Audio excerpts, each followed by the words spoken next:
जब संपूर्ण विश्व भारत के विरुद्ध एकजुट हो गया था, उस समय एक राष्ट्र ने महाशक्ति अमेरिका से टक्कर लेते हुए भारत का साथ दिया। 1998 में पोखरण के रेगिस्तान में जब अमेरिकी जासूसी उपग्रह भारत को धमकी दे रहे थे, तब क्रेमलिन से आई एक फोन कॉल ने वाशिंगटन को निरुत्तर कर दिया। 2025 में राष्ट्रपति पुतिन की भारत यात्रा केवल एक राजनयिक दौरा नहीं, ये उस गहरे रिश्ते का प्रमाण है जिसे तोड़ने में पश्चिमी शक्तियां असफल रही हैं।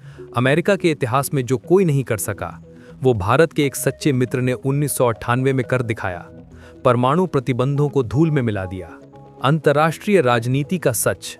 राजनीति में कहा जाता है कि राष्ट्रों के बीच स्थायी मित्र या शत्रु नहीं होते, केवल हित होते हैं।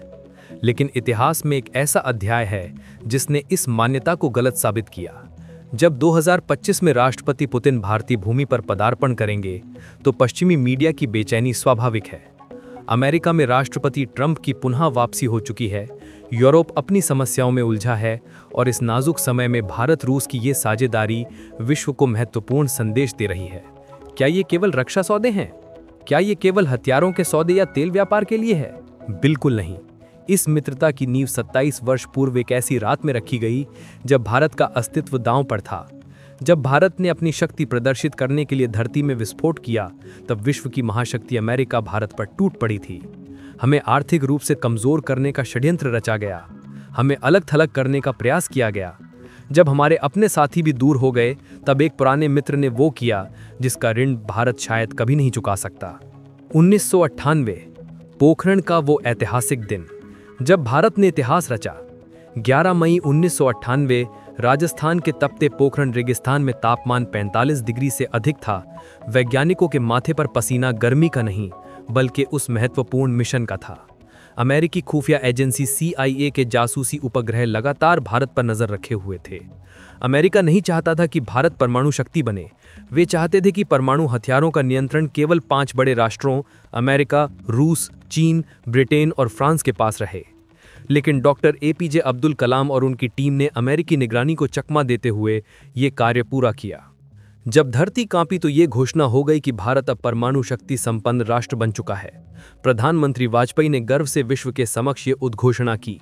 ये केवल एक बयान नहीं था, ये पश्चिमी वर्चस्व के विरुद्ध भारत की हुंकार थी। अमेरिका की प्रतिक्रिया।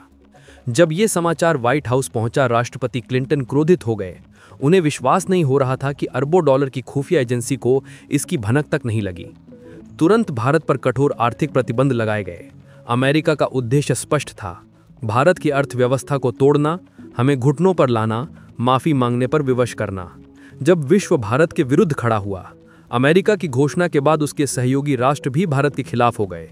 जापान ने सहायता रोक दी, जर्मनी, कनाडा, ऑस्ट्रेलिया ने मुंह मोड़ लिया। विश्व बैंक और IMF से ऋण बंद कर दिए गए। उच्च तकनीक देने से मना कर दिया गया।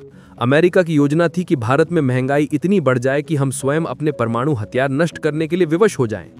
क्रायोजेनिक इंजन रोक दिए गए, वैज्ञानिकों को निकाल दिया गया और संयुक्त राष्ट्र में निंदा प्रस्ताव लाए जाने लगे। चीन और पाकिस्तान ने यह प्रचार करना शुरू कर दिया कि भारत ने दक्षिण एशिया की शांति भंग कर दी है। अमेरिका चाहता था कि संयुक्त राष्ट्र सुरक्षा परिषद में भारत के विरुद्ध इतना कठोर प्रस्ताव पारित हो कि हम पूरी तरह अलग थलग हो जाएं। रूस, उम्मीद की किरण। जब चारों ओर अंधकार था, उत्तर दिशा से आशा की किरण प्रकट हुई। उस समय रूस स्वयं सोवियत संघ के विघटन के बाद आर्थिक संकट से जूझ रहा था। तार्किक रूप से रूस को भी अमेरिका का साथ देना चाहिए था।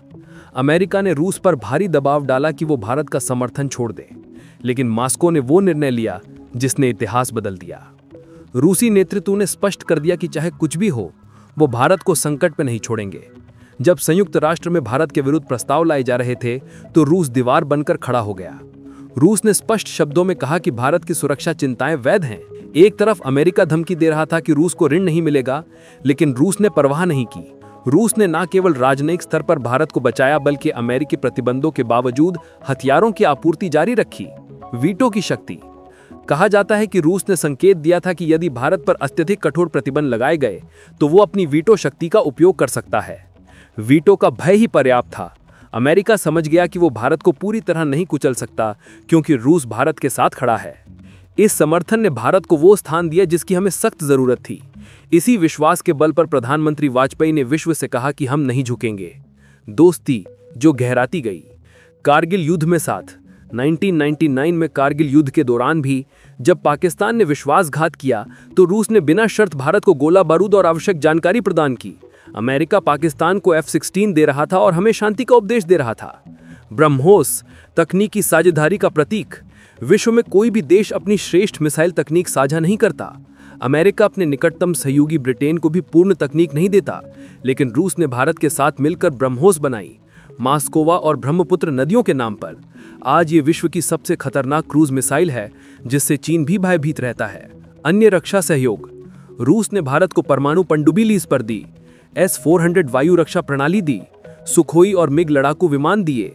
अमेरिका ने CAA-TSA के तहत प्रतिबंधों की धमकी दी, लेकिन भारत सरकार ने स्पष्ट कहा कि हम अपनी सुरक्षा से समझौता नहीं करेंगे। 2025 पुतिन की यात्रा का महत्व। वर्तमान भू राजनीतिक संदर्भ। आज की भू राजनीति अत्यंत जटिल है। चीन तेजी से अपनी नौसेना बढ़ा रहा है। हिंद महासागर में चीनी पनडुब्बियां सक्रिय हैं। पाकिस्तान चीन का सहयोगी बन चुका है। ऐसे में भारत को एक विश्वसनीय साथी की आवश्यकता है जो तकनीकी रूप से सक्षम हो। संभावित सहयोग क्षेत्र। पुतिन की यात्रा में चर्चा हो सकती है नई पीढ़ी के हथियारों का संयुक्त विकास, हाइपरसोनिक तकनीक का हस्तांतरण, मेक इन इंडिया के तहत तकनीक स्थानांतरण, चेन्नई व्लादिवोस्तोक समुद्री गलियारा, उत्तर दक्षिण परिवहन गलियारा INST। चीन और पाकिस्तान की चिंता। चीन नहीं चाहता कि भारत रूस की मित्रता गहरी हो। जब पुतिन भारत आते हैं तो ये चीन को संदेश देता है कि भारत रूस का पुराना मित्र है। पाकिस्तान वर्षों से प्रयास कर रहा है कि रूस उसे भी हथियार दे, लेकिन 1998 की वफादारी आज भी कायम है। पुतिन का दौरा इस्लामाबाद में निराशा का कारण बनता है। भारत की स्वतंत्र विदेश नीति। जयशंकर की गोट नीति। विदेश मंत्री S जयशंकर ने स्पष्ट किया है कि जब यूरोप ने भारत से रूस से तेल खरीदने पर सवाल उठाया तो भारत ने दो टूक जवाब दिया कि यूरोप की समस्याएं विश्व की समस्याएं हैं, लेकिन विश्व की समस्याएं यूरोप की नहीं। संतुलित दृष्टिकोण। 2025 का भारत दुनिया की तीसरी सबसे बड़ी अर्थव्यवस्था बनने की ओर। रूस से S-400 खरीदता है और अमेरिका से प्रीडेटर ड्रोन भी। रूस से सस्ता तेल खरीदता है और अमेरिका के साथ क्वाड में भी। ये संतुलन साधना कठिन है, लेकिन भारत ने यह सिद्ध किया है। महत्वपूर्ण प्रश्न। क्या रूस अब चीन के अधिक करीब है? हाँ, लेकिन यह मजबूरी की मित्रता है। रूस कभी नहीं चाहेगा कि चीन एशिया का एकमात्र नियंता बने। भारत रूस के लिए संतुलन का साधन है। क्या अमेरिका भारत पर कार्यवाही करेगा? नाराजगी होगी, लेकिन 2025 का अमेरिका भारत को खोने का जोखिम नहीं उठा सकता। भारत एक विशाल बाजार और चीन के विरुद्ध मजबूत ढाल है। क्या नई तकनीक मिलेगी? संभावना है। लड़ाकू विमान, इंजन, पनडुब्बी, ड्रोन आदि पर सौदे हो सकते हैं। निष्कर्ष। इतिहास की सीख। 1971 के युद्ध में जब अमेरिका ने अपना 7वां बेड़ा भेजा, तब सोवियत रूस ने परमाणु पनडुब्बियां भारत के बचाव में भेजी थीं। 1998 में आर्थिक प्रतिबंधों के दौरान भी रूस साथ खड़ा रहा, और 2025 में जब विश्व में उथल पुथल है तो पुतिन का भारत आना उसी परंपरा की निरंतरता है। ये यात्रा पश्चिमी प्रचार को भी खारिज करती है।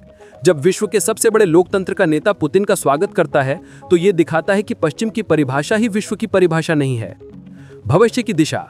उत्तर दक्षिण परिवहन गलियारा मुंबई को सीधे रूस और यूरोप से जोड़ेगा। पाकिस्तान की भौगोलिक स्थिति का लाभ समाप्त होगा। भारत की ऊर्जा सुरक्षा मजबूत होगी। खाड़ी देशों पर निर्भरता कम होगी।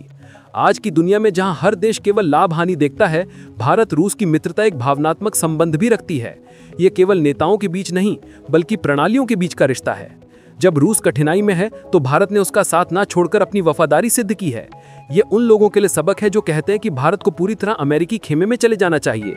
याद रखें, 1998 का वो अध्याय हमारे लिए एक परीक्षा था।